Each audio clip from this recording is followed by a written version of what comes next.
తక్షణమే బాధితుల దగ్గరికి వెళ్ళడానికి ఫస్ట్ రీచ్ కింద వీళ్ళు ముందు వెళ్ళి ఆ మహిళల్ని కానీ ఆ చిన్నపిల్లల్ని కానీ వాళ్ళకు ఒక మానసిక ధైర్యాన్ని ఇవ్వడం, నేరస్తులను శిక్షించడము, నేరస్తులను గుర్తించడము, నేరస్తులను శిక్షించడం, చట్టపరంగా వాళ్ళ మీద పెట్టాల్సిన కేసులు, ఇవి పరిణామ క్రమంలో తీసుకునే చర్యలు.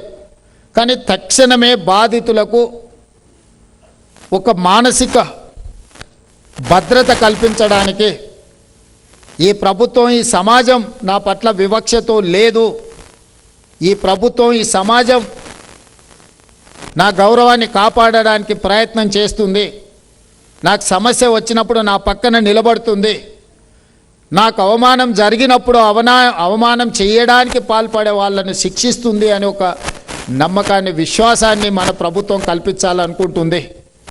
అందుకే ఈనాడు పోలీస్ డిపార్ట్మెంట్ ఇలాంటి కార్యక్రమాలు ఏవి తీసుకున్నా, షీ టీమ్స్ కానీ, స్టాండ్ విత్ హర్ కానీ, స్పందన తక్షణ రక్షణ విషయంలో కానీ, ముఖ్యమంత్రిగా నేనే ప్రత్యక్షంగా ఎందుకు పాల్గొంటున్నాను అని అంటే, కింది స్థాయి సిబ్బందికి ఒక సందేశాన్ని, ఒక ఆదేశాన్ని నేను ఇవ్వదలుచుకున్నా. తెలంగాణ రాష్ట్రంలో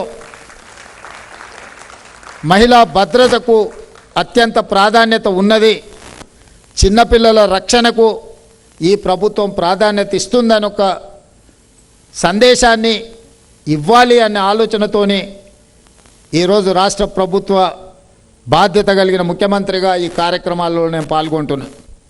అయితే వాళ్ళకి ఏదో సమస్య వచ్చిన తర్వాత ఆ సమస్యను పరిష్కరించే ప్రయత్నం కాకుండా సామాజిక బాధ్యతగా ఆ మహిళలకు ఆ సమస్య రాకుండా చూడాల్సిన బాధ్యత పౌరులుగా మీ మీద, నా మీద ఉన్నది. మనం సరైన విధంగా వ్యవహరించినా, సరైన సమయంలో మనం స్పందించినా ఆ మహిళలు సమస్యను ఎదుర్కొనే, వివక్షను ఎదుర్కొనే సందర్భమే రాదు. అలాంటి సందర్భం రాకుండా చూడాల్సిన బాధ్యత కుటుంబ సభ్యులుగా, ఈ సమాజంలో ఉన్న మహిళలే కాదు, మన కుటుంబంలో కూడా మహిళలు బాధితులుగా ఉంటారు. ఆ బాధను మనం కొంత అర్థం చేసుకొని, బాధలో ఉన్నప్పుడు వాళ్ళకు కొంత అండగా నిలబడి, వాళ్ళకు ఒక మానసికంగా ఒక ధైర్యాన్ని అందించే బాధ్యత మనందరిది. ఇది సామాజిక బాధ్యత. ఈ సోషల్ రెస్పాన్సిబిలిటీని మనం ఎప్పుడైతే ఇగ్నోర్ చేస్తామో, ఈ సోషల్ ఈవిల్స్ అందరూ రకరకాలుగా వ్యవహరిస్తారు, రకరకాలుగా ప్రవర్తిస్తారు. అందుకే ఈనాడు ప్రభుత్వం పెడుతున్న ప్రతి సంక్షేమ పథకంలో ఈనాడు రాష్ట్రంలో దేశానికే ఆదర్శంగా నిలబడే ఇందిరమ్మ ఇల్లు 4.5 లక్షలు మన ఇస్తే అన్ని ఇళ్లను మహిళల పేర్ల మీదనే మనం మంజూరు చేసినాం. ఇల్లు మహిళ పేరు మీద ఉన్నా, ఆస్తి మహిళ పేరు మీద ఉన్నా, ప్రభుత్వ సంక్షేమ పథకాన్ని మహిళ చేతికి పంపిస్తే ఆ మహిళ ఆ కుటుంబం యొక్క గౌరవాన్ని కాపాడుతుంది. ఆ కుటుంబంలో ఉండే పిల్లలకు సరైన మార్గాన్ని, దశ దిశ నిర్దేశాన్ని మహిళ ఇవ్వగలుగుతుంది. మహిళకు ఆర్థిక స్వావలంబన వచ్చినప్పుడే ఆ కుటుంబానికి గౌరవం దక్కుతుంది, ఆ కుటుంబం నిలబడుతుంది సమాజంలో.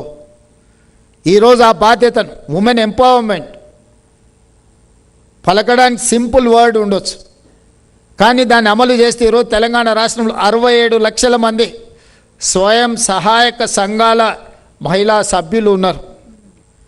ఈ 67 లక్షల స్వయం సహాయక సంఘాల సభ్యులకు 2 సంవత్సరాలలో 57,000 కోట్ల రూపాయల బ్యాంక్ లోన్ లింకేజ్ మన ప్రభుత్వము శ్రీమతి ధనసరి సీతక్క గారి నేతృత్వంలో ఈరోజు వాళ్ళకు ఆర్థికంగా బ్యాంకులతో లింకేజ్ 60 దాకా. నేను లాస్ట్ టైం రివ్యూ చేసినప్పుడు 57,000 ఉండి ఇప్పుడు సీతక్క చెప్తుంది అది 67,000కు చేరుకున్నది అని. 60,000 కోట్ల రూపాయల బ్యాంకు రుణాలను మహిళా సంఘాలకు అందించడం ద్వారా వ్యాపారాలలో వాళ్ళను భాగస్వాములను చేసి, వ్యాపారాలలో వాళ్ళను రాణించడమే కాకుండా ఆర్థికంగా నిలబడే కార్యక్రమాన్ని ఈరోజు రాష్ట్ర ప్రభుత్వం తీసుకున్నది.